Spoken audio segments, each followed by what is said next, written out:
Welcome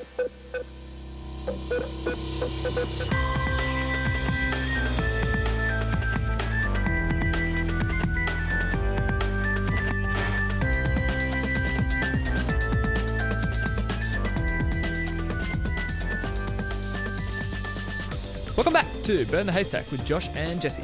I'm Jesse. And I'm Josh. And this is a show all about saving the best and burning the rest. Absolutely. And today we're back with another episode after our 100 episode celebration last week, which was just magnificent. We are here today. We're going to be talking about, straight up, we're going to be talking a bit more about COVID-19. We were kind of off and on about whether we should do another episode, but there's been a pretty major development here in New Zealand, and so we feel the need to just talk about it because it's kind of what's on our mind. Next week, we'll probably be back to more other content, but I guess today is tackling the latest developments here in New Zealand and what that means for us and things we're wrestling with in our heads and how it's changed our jobs and all that kind of thing. Yeah, we are definitely living in a weird time right now. Like, I'll be honest, when we recorded our episode 2 weeks ago, I just thought, oh yeah, this is something that's happening right now. We'll talk about it while it's relevant, and then it's not going to be relevant anymore because that's just how news generally works. But unlike most news stories, this has persisted and it's actually intensified in many different ways. So what kind of began as a reluctant sort of, we'll just cover this while it's happening, has turned into, I guess this is how life is going to be for a little while for us now. So, yeah, we're in a weird spot right now, especially here in New Zealand. But, yeah, we're going to talk about that today. It's going to be interesting. Yeah, so before we get into that content, we'll do the main content first, which, of course, is the question of the week. This is going to be the one bright spot in this entire episode. I know. Anyway, okay. You have just stumbled into a cave, and in the cave, there is like a guru with a long beard and a huge sitar and a flute that he's also playing at the same time somehow. Okay. What's a sitar? A sitar. What's a sitar? You don't know? It's like those Indian guitars, and they're like huge, and you should Google them. Honestly, there's so many interesting facts about sitar that this whole episode would become a sitar episode if I begin to describe and explain what a sitar is. I've never even heard of a sitar. I probably heard a sitar like in music. You have. Okay. Yeah, if you've heard any Indian music, 99% of the time there's a sitar in there. So anyway, they're amazing. You should look them up. They're so interesting. And maybe next week we'll recoup and be like, hey, Jesse, what did you learn about sitars? Okay. Yeah. Anyway, and he tells you, I will now give you the gift to be able to master any instrument in the world, but only one instrument. What will it be? And he begins to blow smoke on you, and when you inhale that smoke, I don't know why I had to set this whole narrative up to explain. But yes, and as you breathe in that smoke, you master an instrument. But you have to think of the instrument right there. You only get one. Okay. So you're inhaling the smoke. What's the instrument? It's violin. It's got to be violin. But you already play violin. Yeah, but I don't really play violin anymore. Like, I haven't played violin for so long, and I kind of hate the fact that I used to be okay at violin. Like, I got up to like grade 5, but then I stopped playing, and I've lost most of my skill because violin is it's like guitar. It's a it's really technically difficult with, your finger movements and everything like that, except not unlike guitar, it's a lot more delicate, I suppose, and it's really difficult to get real mastery. Like, when I was a kid, I was not amazing at violin, but I had friends who were amazing at violin, and they would literally practice 3, 4, 5 hours a day to get through, grade up to grade 8, I think is the highest grade. Then you go to AMAS after that. Yeah, no, it's no joke. And I kind of wish that I still had it because, like, I'm married to somebody who is an excellent pianist, and you would think that like a piano violin combo, like that's a killer combo for musician, like a musician couple. But Yeah. my skill's just not up there with hers, so it'd be cool if I could, I guess, be higher. I don't know. Or if I have complete mastery, I would be like, a virtuoso or something like that. So anyway, it would be violin. I love violin, and I hate that I am not good at violin anymore. Yeah. That makes sense. Violin's pretty cool. My second choice in this probably would have been cello. Very similar. Ooh, I like that. Yeah. Yeah, No, they're very beautiful instruments. But yes. my number one, I don't know, it's piano. I've always looked at piano and thought, man, like, wish I could just play, like, you just see people and they just sit down and just play some like real nice jazz piano or something. Right. And if I had to be specific, I would even say jazz as a genre. I would just wish I could just sit down and play jazz piano, but just so nice, just such a beautiful instrument. Why didn't you say guitar?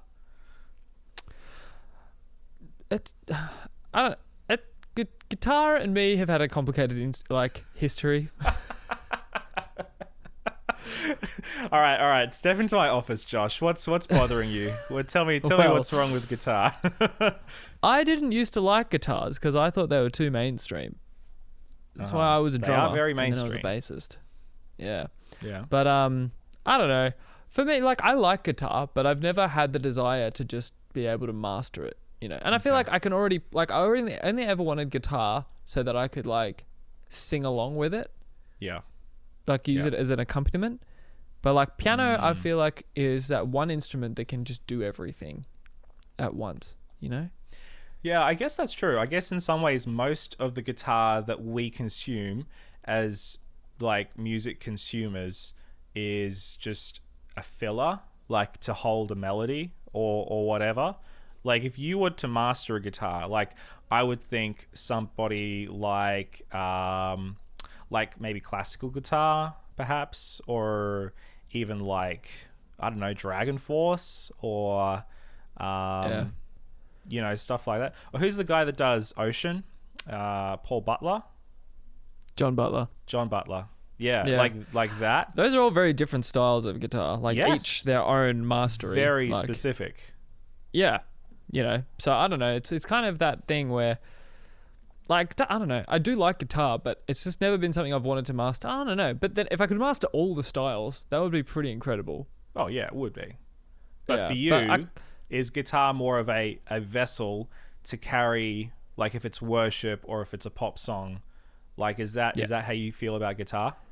Yeah, I mean, I like electric guitar and lead guitar, but I don't feel like it's complicated enough that if I had one opportunity to eternally master it, I would need to take it. Whereas, like, piano for me has always seemed like way too far out of my reach.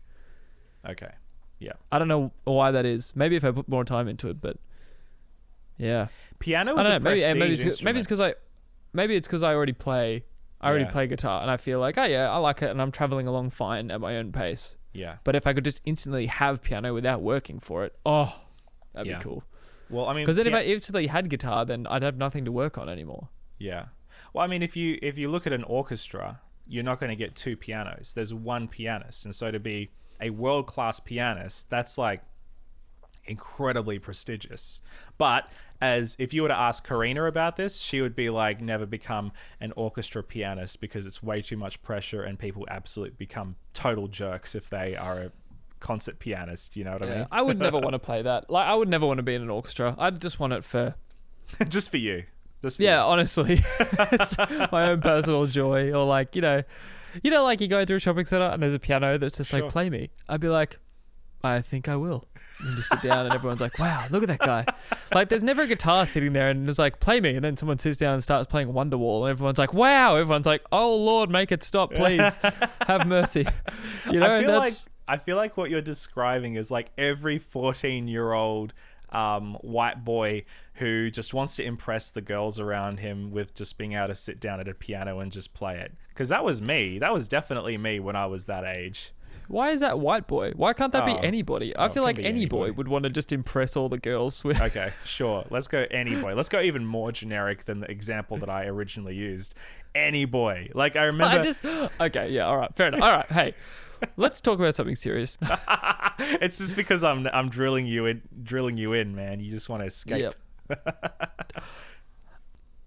Okay, so getting back into what we were talking about before. COVID-19 swept across the world very fast. Kind of was pretty distant off when we talked about it. There was only, I think, 4, 5, 6 cases in New Zealand at the time. Very small. Yeah, and then like a week later, we're currently sitting over 100 now, I think. Yeah. Looking to, I think, double every 3 days or something like that is what the current rate of infection is going right now. Yeah, that's what Cindy was saying. Yeah. So it's gone really haywire here in New Zealand, at least. We don't have the largest amount of cases in the world out of all different countries in the world, which is great. However, we do have a situation now where our government is establishing a level 4 restriction on public activity coming into effect today, the day that you are listening to this podcast.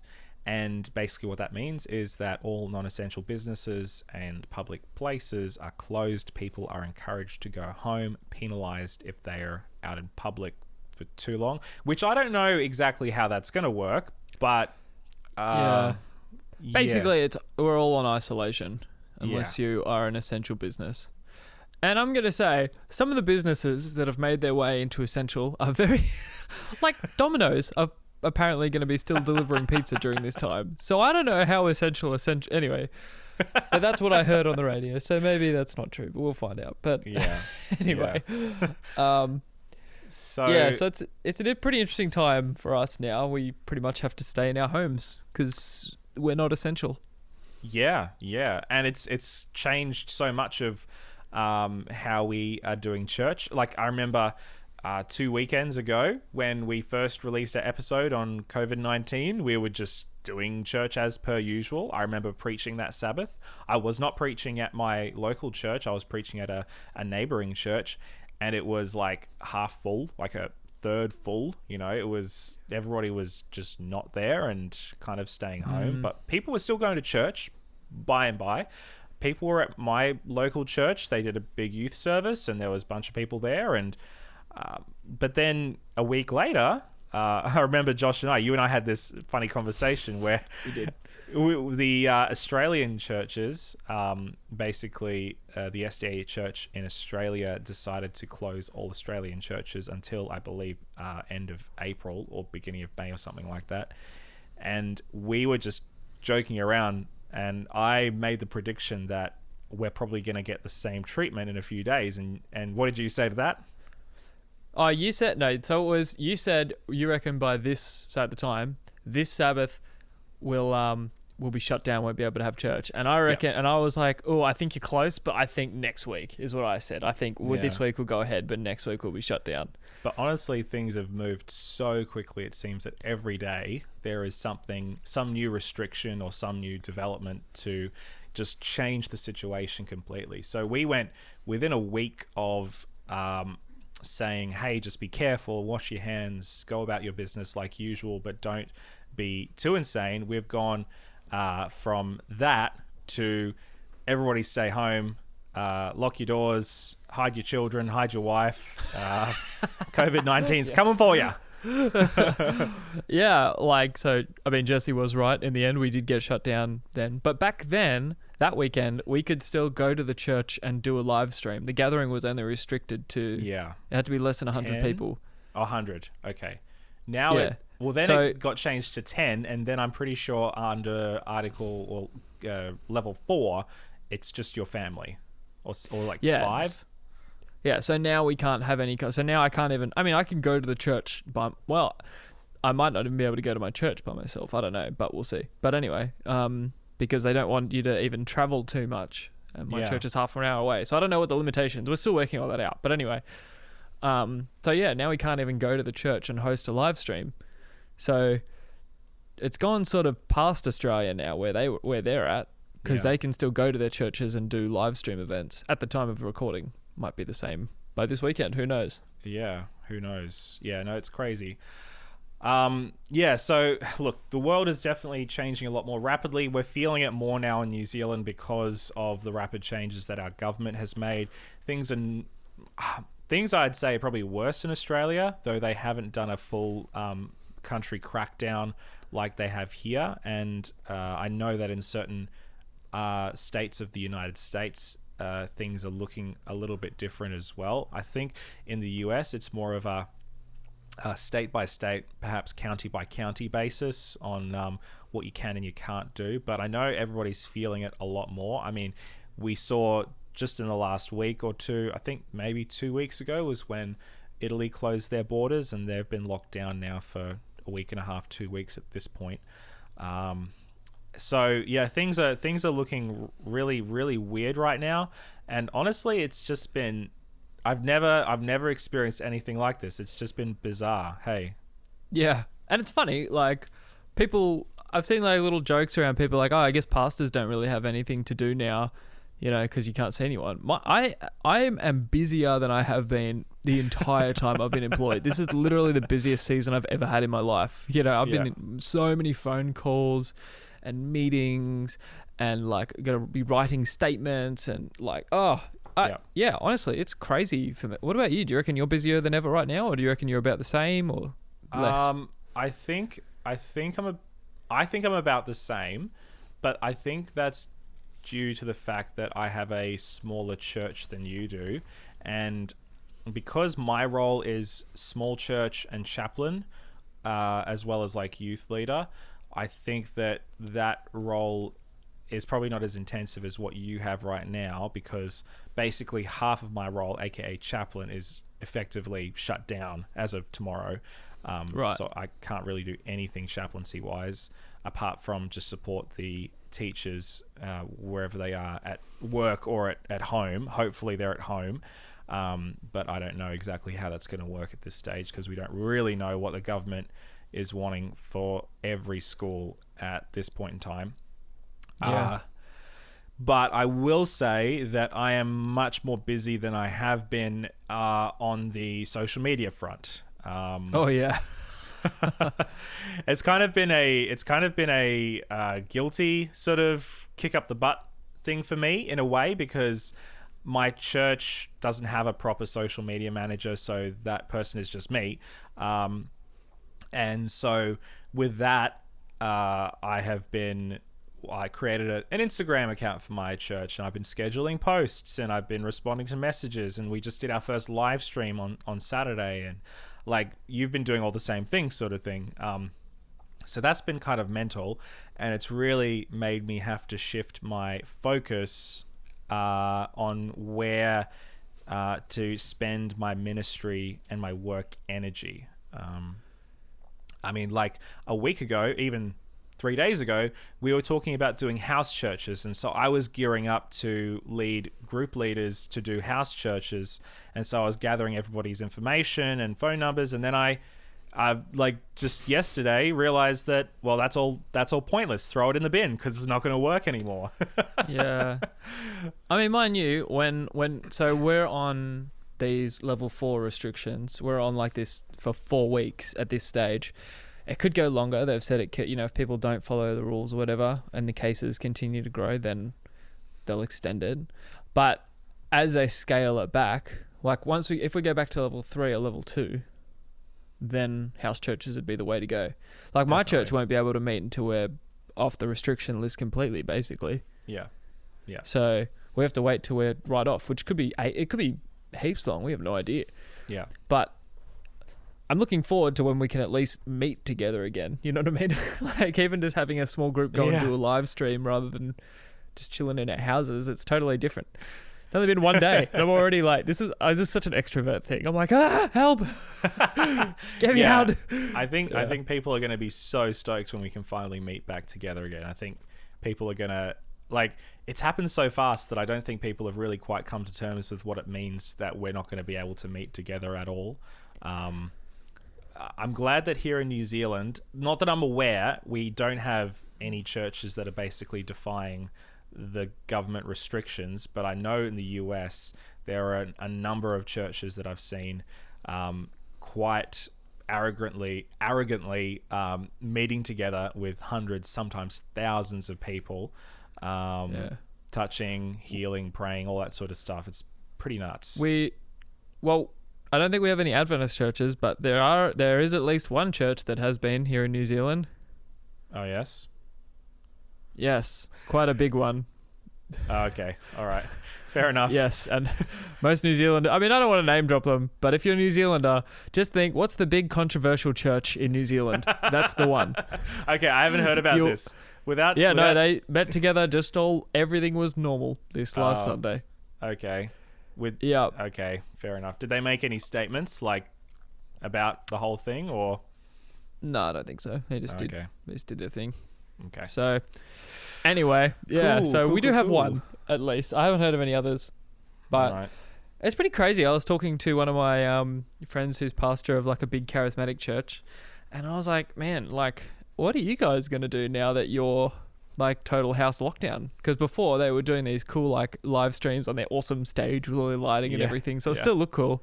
All right, you guys can't even do that anymore. They're pre-recording like 4 services in one day. That's cool. That's cool. And then just pumping them out, and I'm like, wow, that is hectic. With like the full, I wish we did that, but like I mean, you have to have staff to do that. Yeah. With like the full worship set and everything like that. Yeah. Gosh, that's nutso, man. Good on him. Yeah. Good on him. So it's a pretty interesting season, I think, for all churches, not just Adventist churches, but totally all of us, you know. Yeah. And I think it's gonna hit churches a lot harder that are a lot more program heavy, like the church that you were talking about, the charismatic church. Everything that they do is based around their gatherings. Like they have small groups and stuff like that, but really, where everything really is focused on that Sunday morning, Sunday evening, whatever experience. Like that's what they're all pumping for, because that's when they all get together, and it's like the hype machine and Holy Spirit, and like that's what they live for, sort of thing. And not to have that anymore, it kind of makes you think, well, if you don't have that, what else do you have, sort of thing. It's a really interesting philosophical question, not just for charismatic churches, but for a lot of churches. Yeah, I mean, we do put a lot of emphasis on the Saturday or I guess Sunday morning event, that's the moment. And Adventist churches are definitely guilty of it too. Every church is, I think, to a degree. To a lot of people, to keep Sabbath and go to church on Saturday, they're the same. You know what I mean? Like that's what it means to keep. Like they wouldn't say it, but if they don't go to church on Sabbath, it's like they feel like they're breaking the Sabbath. Sure. And so it's become like their identity as a Seventh-day Adventist becomes entwined with attending this event. Now, quick disclaimer: I'm not saying, like, I think a church event is awesome, and I think it's something we should value, and I think should put effort into, and I think you do grow from when you like. I think attendance to it is important, but it's not entwined with my Christian experience, if that makes sense. Well, it shouldn't be, certainly. Yeah, in a way. I mean, I guess it is. I don't know. Okay. Well, I think we could no. We can make this easy. I mean, so let's separate. One of the verses that we often use is that verse in Hebrews where it's, do not forsake the gathering together of yourselves for encouragement, for building up, etc. Yeah. But I believe that verse should be used to reinforce the importance of community, without even a mention of program or structure or institution. So in that sense, the important part, so if we separate it out, the important part is not the building, the program, the order of events, but rather is the interaction and mutual fellowship of followers of Jesus getting together to encourage each other, whatever that may look like. Yeah, nice. Well said, Jesse. This is why you're the well said guy. You say things and I say, that's very well said. I couldn't have said it better myself. Okay. That's how this podcast works. No. Well, no, it's just, I think what you said before is very true, is that we get wrapped up in, and we, what's the word, when you conflate the program with the community aspect, and it gets to a point for some people where we just do things because we do it out of religious habit rather than of wanting to gain or contribute something intentionally. So yeah, I think it's just look, humans are creatures of habit, are we not? So I think it's just part of human nature in a way. Yeah, and I guess, I mean, that's sort of what we're really looking at is, I mean, we had this idea of what a normal church experience looks like, but now we're sitting here wrestling. I'm like, well, is this the new normal? Is this the new thing? Is this what God was trying to push for a while? And now a virus has been the thing that's, I'm not saying God caused the virus. I'm just saying maybe God's leveraging it, I don't know, use it, like making good come out of a bad situation. Yeah. Because for me, I've been like pushing for digital, more of a digital community with church for ages. And this has been finally the thing that's pushed everybody to be like, oh, actually, yeah, it's a good idea. We should do this. Oh, okay. Like I've been saying this for like the last 2 years, but Yeah. No, I think that's definitely something which hopefully is going to come out good of this situation. We were just talking about this a few weeks ago, like when we first started to get serious about getting back into digital because we sensed where this was going, and we both said that we hope that this isn't just something that we do for a season, but rather something that actually becomes part of our norm. Look, I'll use Mosaic as an example. My church is a church of like 40, 50 people. We're a small church. When we did our live stream on Saturday morning, we reached about 1,200 people, on that live stream. 1,200 people? Yes, 1,200 people. 800, 900 views, 1,200, like 900 to 1,000 interactions, and 1,200 people reached. That's all organic reach. We didn't boost anything. We didn't promote it. That's amazing. It's ridiculous. It was far bigger than anything that we could have imagined, and we saw people tuning in from Australia. We saw people tuning in from the United States. It was crazy. And as I said, we're a small church, and our production values probably the lowest out of any live stream you could have watched that same morning. Like it was basic as, we just had a little Mevo camera in my lounge room, literally with 2 guitars and a piano and a box drum. And it's going to be even more basic come this next weekend. But that's just a small picture of what a tiny church has been able to do, and the amount of people that it's been able to reach just through something as simple as a live stream. Not complicated in the least. Yeah, wow. Yeah, we were impressed with our numbers, and we had, I think, 250 in total on YouTube. Yep. Which is cool because on YouTube you don't have that same sharing function, and a lot of those you think like, well, that's a household watching. Like people sent us photos of them in small groups watching, and I'm like, oh, well, that's so worth at least 4 or 5 views, really, because that's like 4 or 5 people who would normally be watching it by themselves. So it's, I don't know. I think, it was kind of amazing, and I think I had, a couple of people message like, wow, that's actually a lot. That's more than what we'd get on the average church service. I'm like, yeah, it's nothing really. Like, the size of the internet, it's not even. And to hear you guys getting those sort of numbers, not that it's all about the numbers, but it's still incredible fruit of the whole thing. Absolutely. To like realize your extended church community. Yeah.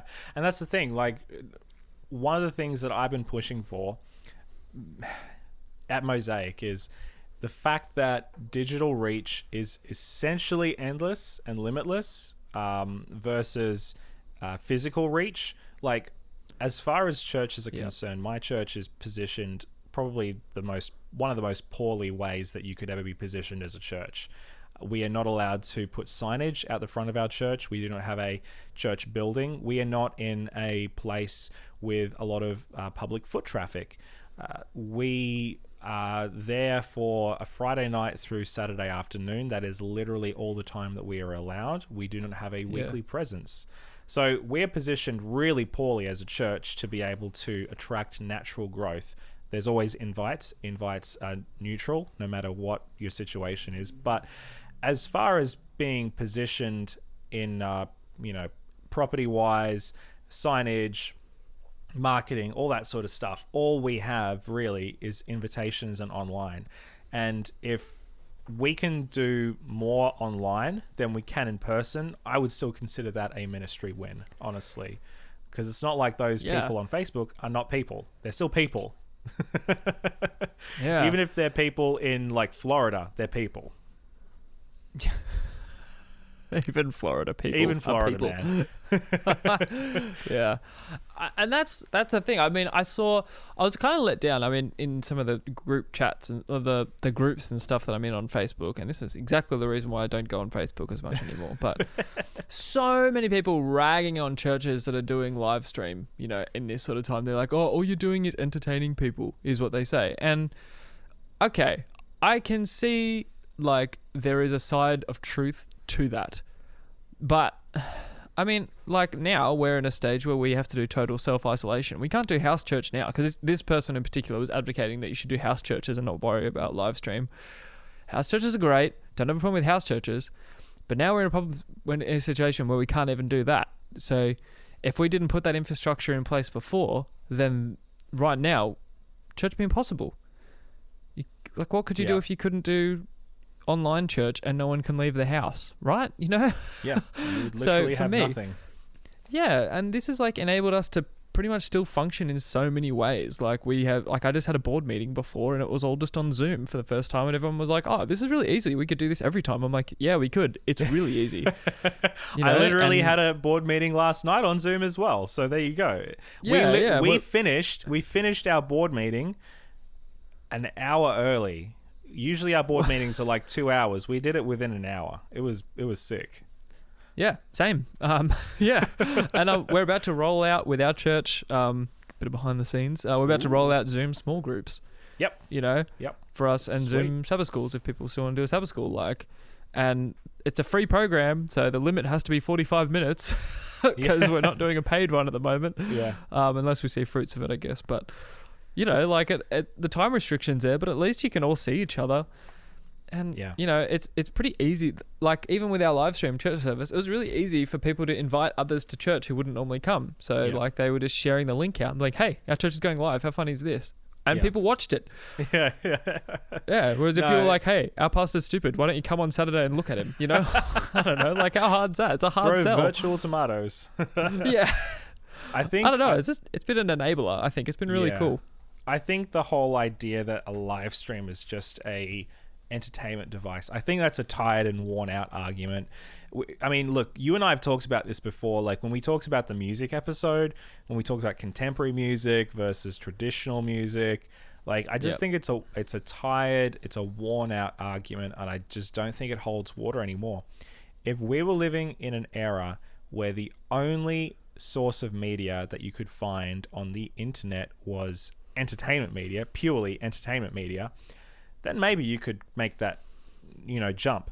But the fact that we live in an era now where people communicate, they share messages, they share information, they have discussions, spiritual information, like it just doesn't hold water anymore. Like just saying that one thing is entertainment purely because you personally equate it that way, it's just not true. Like it's just categorically untrue.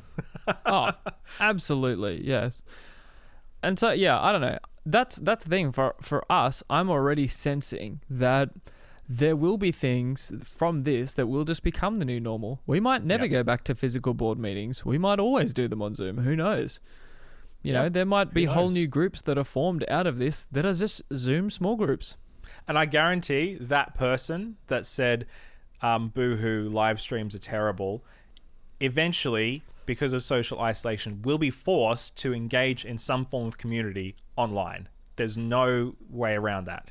They'll be forced. Yeah, unless they just don't want to do church at all. Or in which case they can sit at home and just not talk to people at all, and that's their choice. But yeah, I literally can't think of an alternative.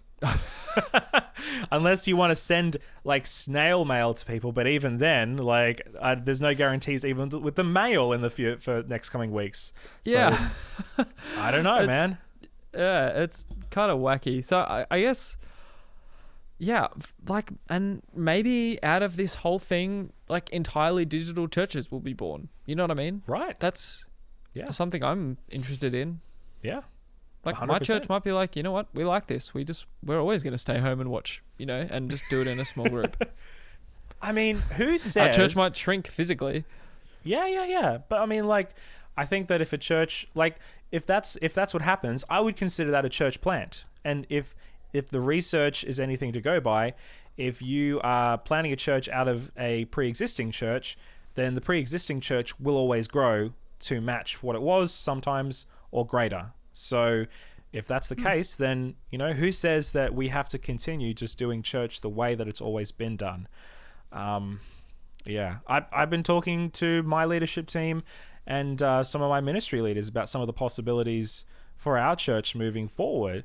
And, I can't really share anything right now, but like we've been seriously talking about some of the things that we could do because we've recognized that our situation as it stands, it's not great. And everybody knows that we're in a poorly positioned area, as I was talking about before, to actually like physically grow. So maybe we need to start looking at some other things. If what we saw on Saturday could be considered a win, and I do consider it a huge win, what happens if we continue to build on that? Because quite frankly, it's disheartening doing something over and over again when you are continually losing in that area. And that's sometimes how I feel in local church ministry, is you're trying to do stuff over and over again and it's just not working, and you just don't know why, so you just keep doing the same thing over and over again, hoping that one day it will work. Oh, so true. And yeah, so many people they just have this vision in their head of what church should be. Do you know what I mean? It's like, and it's what church, like what a good church looked like 20 years ago. Like, it should look like that now. That's what we need to work towards. And it's well, maybe, but maybe there's something new. Yeah. Well, it was funny when I first got to my local church. Everybody that I talked to, who I like asked them about what would your ideal church be, it would simply like just more people, more money, more this, more that, just do more stuff.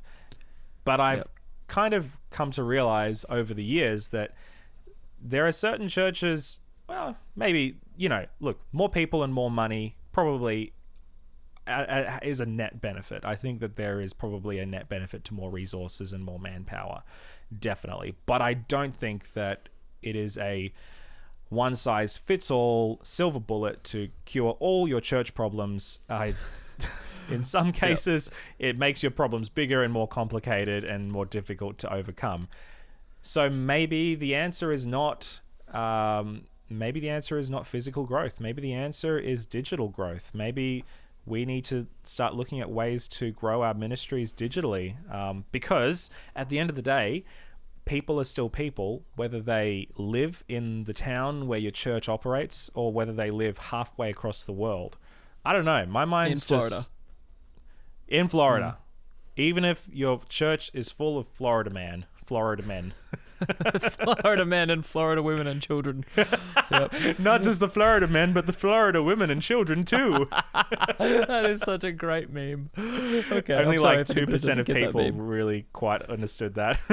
Yeah, I know. There's a demographic out there who've watched the Star Wars prequels. They're like, I'm so glad I listened to this podcast. And another demographic are like, I don't know why I listened to this podcast. They keep saying things I don't understand. But okay. So we got 10 minutes left or something? Sure. Whatever, man. Let's just have a quick chat about we're just going to shift gears a little bit. What does faith look like in isolation? I'm just thinking practically, right? There's probably a bunch of people here listening who, whether in New Zealand or in Australia or America or whatever or maybe there's some listening in Italy. They've got some spare time now. So, just like we do in New Zealand. So what does it look like to, how do you grow your faith? Because we spend so much time in this podcast talking about how faith is all about community. And you're doing, and I still agree with that. Like, Christianity is always meant to be lived out in community, never in isolation. But now we have to live in isolation. So it's like, okay, so we just have to rule it out and say, okay, so what does faith look like now in isolation? How can people grow best? Yeah. When they can't, go physically be with others. Yeah. I would say I would say, strategies and practical. yeah, there's one thing I would say.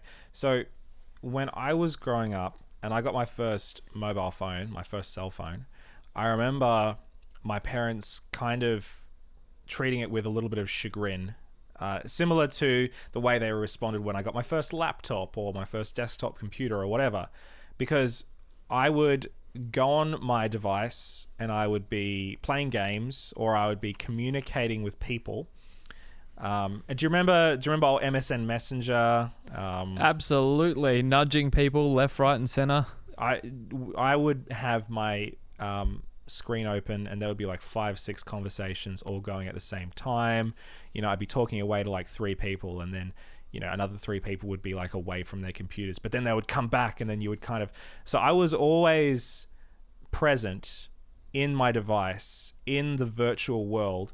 And my parents, who did not grow up digitally, somewhat looked at it with a bit of disdain because I was, quote unquote, not experiencing life as life was meant to be experienced. I was just sitting behind a computer screen. But to me, I was present. I was just present with my friends and people living far away. So I didn't really quite have words to describe why I felt it was okay and why they were wrong. All I had to go off was my parents' wisdom. And so because I was a kid, I would just default to their wisdom going, okay, I guess I shouldn't be so quote unquote addicted. And of course, internet addiction and video game addiction is a thing. But as I have grown older, I've come to realize that we are always present. It's just a matter of where we're present. Yeah. So we can be present, like you and I right now. I'm present. I'm not on my phone. I'm not reading a book. I'm not driving my car. I'm sitting here at my desk, headphones in, microphone switched on, speaking to you through a webcam all the way, 300 kilometers away in New Zealand. And I'm present. I'm fully engaged. And you're fully engaged with what I'm doing. If somebody else was in the background and was walking around and was demanding my attention, I would be indignant of that because I'm present here. But if that person felt that my presence and my attention was more accurately and properly meant to be directed towards them, then they would consider me as being detached or addicted or sucked into this device.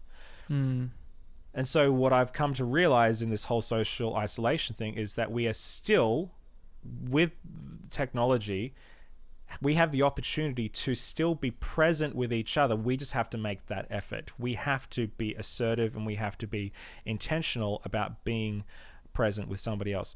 I went to a birthday party on Saturday night. It was probably the last party that I'll go to for a while. I was there. I was with 10-15 other people, but I wasn't present the whole time because I had my phone and there were 2 or 3 conversations going on at the same time. And so I could choose where I was going to be present with people. Now, because I don't have people around me, I have to choose being present. I have to choose presence the same way that we have to choose presence with God. He's not going to force himself on us, but we have to actually be intentional about choosing presence with him. In the same way, I think we have to start choosing presence with each other rather than just putting ourselves in social situations and then expecting presence to happen.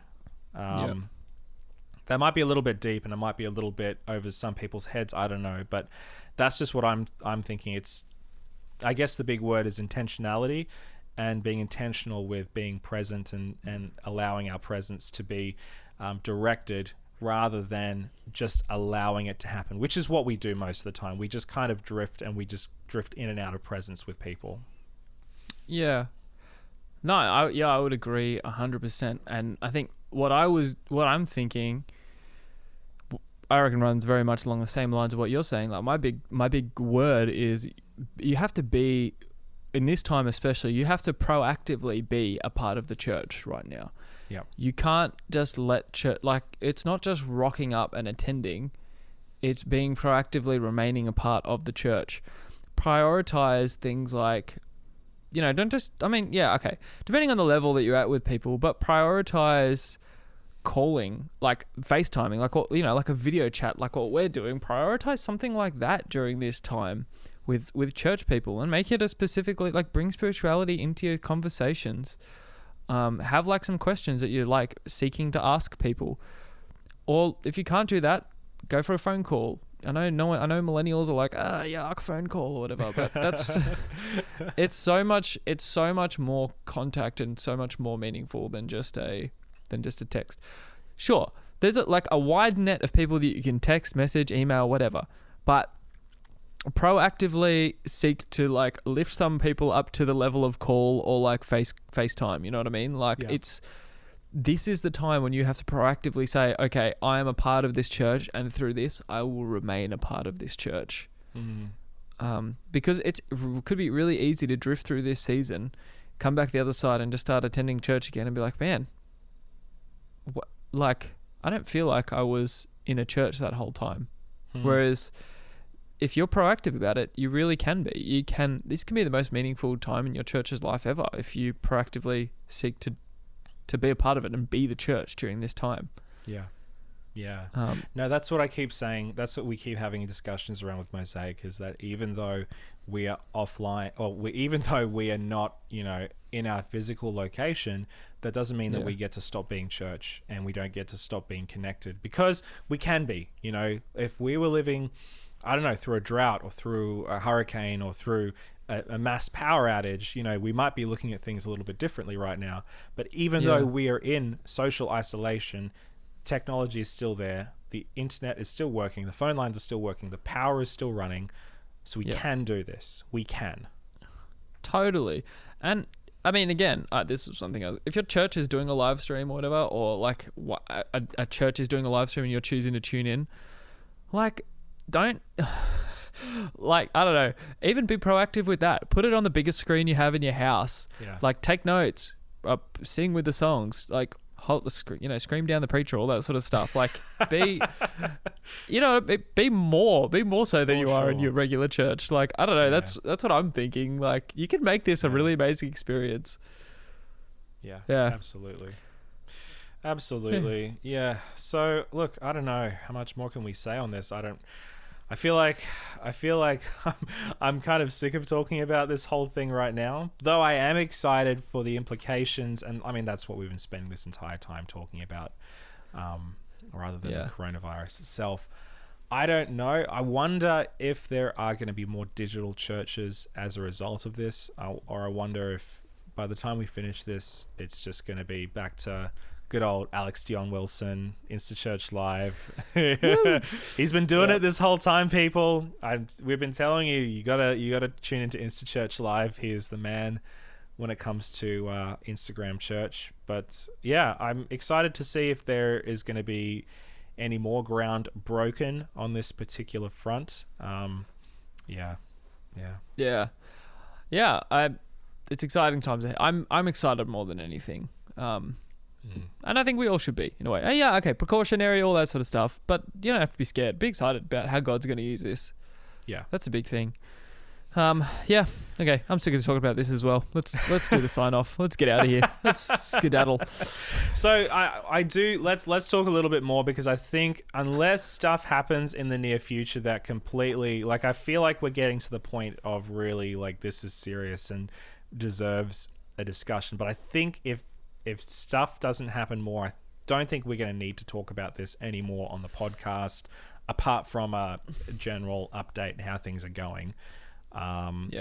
So in the next couple weeks, we are going to be going back to our quote unquote regularly scheduled content.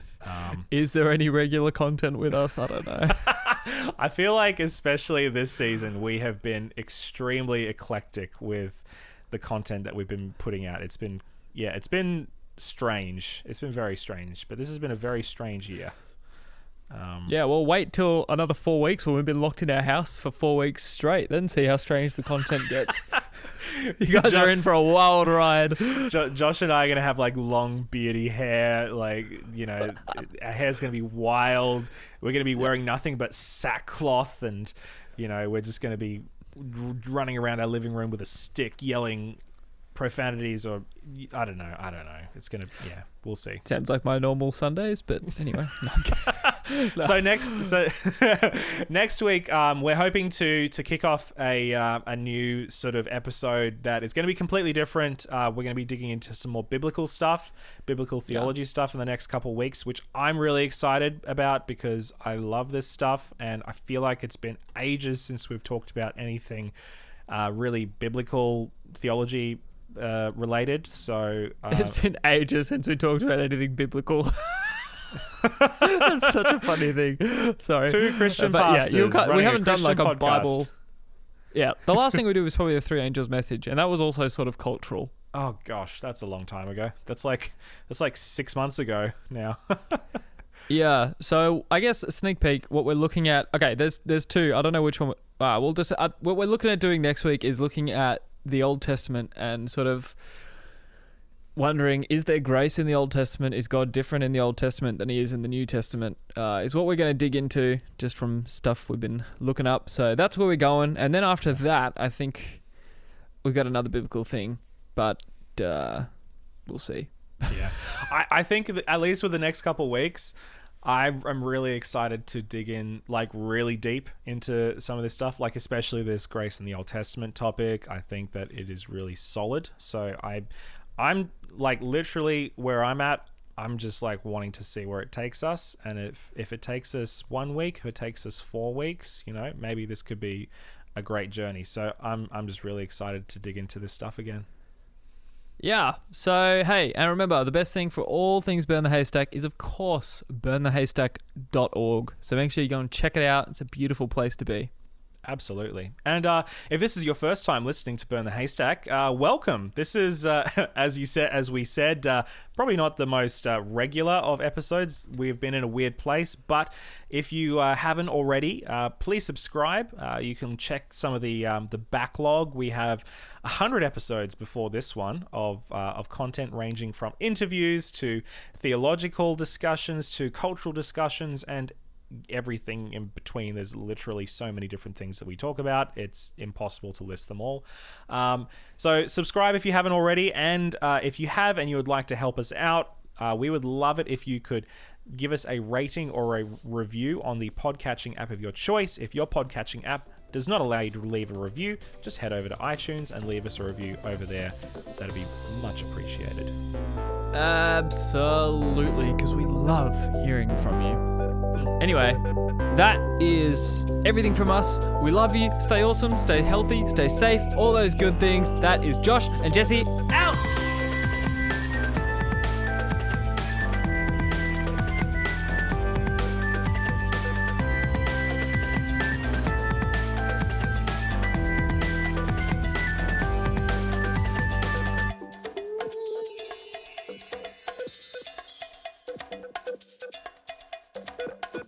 Bye.